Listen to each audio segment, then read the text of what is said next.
Hey guys, Peter here with another daily vlog. So today's topic is about software.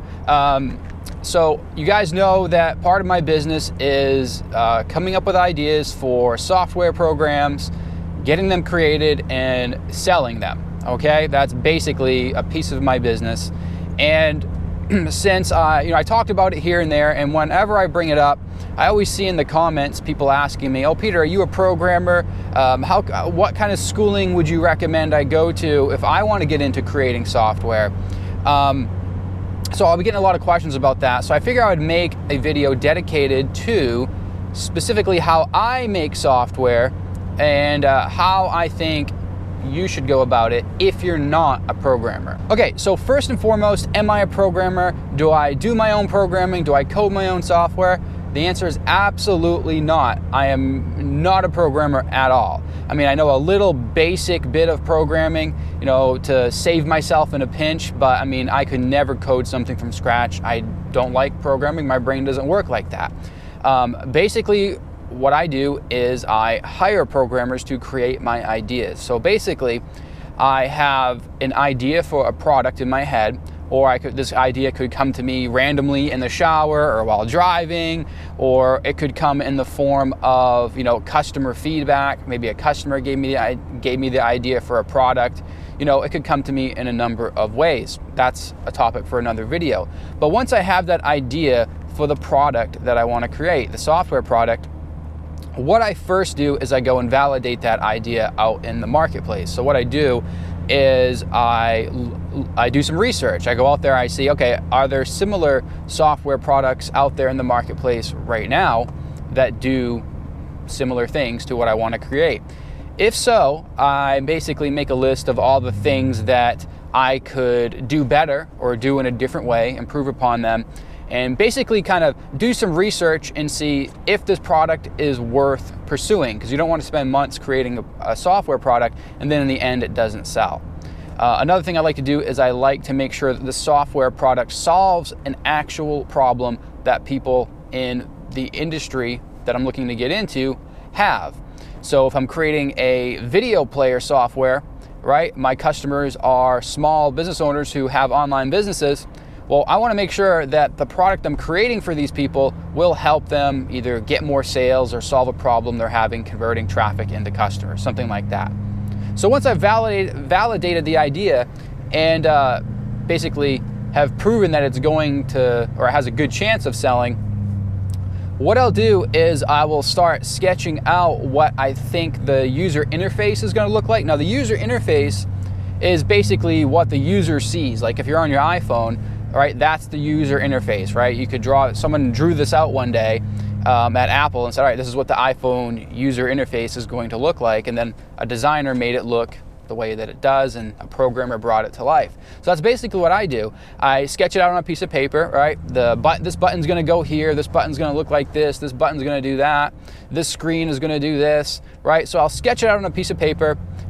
I'll bring my idea basically to life on paper. Once I've done that, then the next step is sending it off to a designer, because I'm also not a designer. I'm a marketer and an entrepreneur. And we'll talk more about marketing in a minute. But what I do is I take the sketch, the hand sketch, I'll actually sketch it out sometimes by hand with a pen or a pencil, or I'll use a mock-up software, a mock-up creator software on the computer. It doesn't matter how I create it, but I'll create that little mock-up. And then I'll send it off to my designer, and I'll say, okay, this is the software I'm looking to create. This is the basic wireframe mock-up. Please make it look good, basically. Make it look like a software product. And then what I'll do is I'll give them some examples of other user interfaces in other software programs that I like, or that I want to kind of mimic the style of. If I like colors of a certain software, I'll say, okay, use these colors as inspiration when creating the user interface for this product. So that'll usually take about a week. The designer will create a nice looking user interface. And then once I've got the user interface, people can actually see, the average person can look at the image now, at the design, and be like, oh, this is what they're creating. All right, the average person will be able to make sense of it by now. because that's what the end user is going to see, is the design anyways. So I'll take the design and then I'll send it off to a programmer. Now, I'm not going to talk about how to get programmers in this video. That's a whole nother topic on its own. But I send it off to my programmer. I say, okay, this is the software I'm looking to create. It does this, this, this, this. I'll list out all the things that it does. I'll send them the designs that the designer just made of the user interface. Sometimes, or actually most of the time, I'll actually annotate the design. I'll be like, all right, this button does this. If the user presses this button, it goes to this screen. If the user drags this, it does this, right? I have to tell the programmer what I want it to do. And then from there, it's really, to sum up a really complicated, ongoing, time-consuming process in one sentence, it's really just a process of going back and forth until the software is created. So the programmer will usually take about 3 to 4 weeks to create the first draft of the software, basically. And then I have to test it and make sure that it works the way that it should be working. And then that process goes back and forth until it's working like it should be. Once that happens, I've got a new software program that I can sell.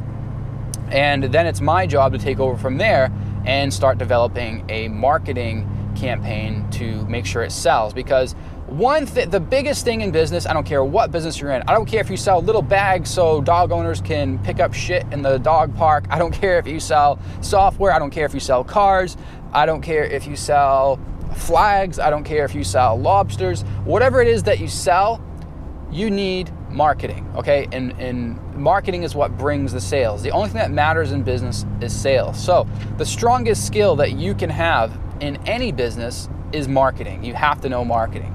So yes, I create software, okay, but I'm a marketer, okay? I hire someone else to create the software, I hire a designer to create the designs, and then I take over the most important part, which is making the thing sell, because otherwise we have a worthless piece of software that no one will ever see if it's not put out there and marketed in front of the right people. So I'll take over and I'll start running ad campaigns. I'll send an email to my customer list that I have a pretty good sized customer list that I've built up over the years, and I'll send them an email and say, hey, I've got a new software coming out, and I'll release it to them.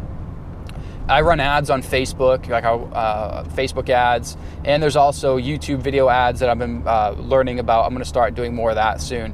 So that's basically how I create software in a nutshell. So to answer all of your questions out there, do I need to know programming? Do I need to go to school to become a programmer for like 4 years?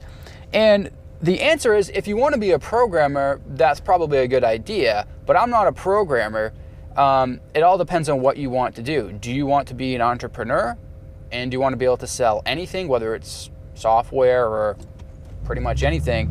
Then you should focus on becoming a marketer and then hire other people to do the technical stuff, okay? Because you can't do it all. So this is just another quick little vlog video. Again, just answering some of your common questions. Again, I want to start doing more business videos, but I need to know, do you want me to mix them in with the car videos here, or should I make an entirely separate channel? I'm going to be focusing on that more in 2016. Go ahead and click the like button. Well, if you like this, I guess. Subscribe, and I'll see you in the next video.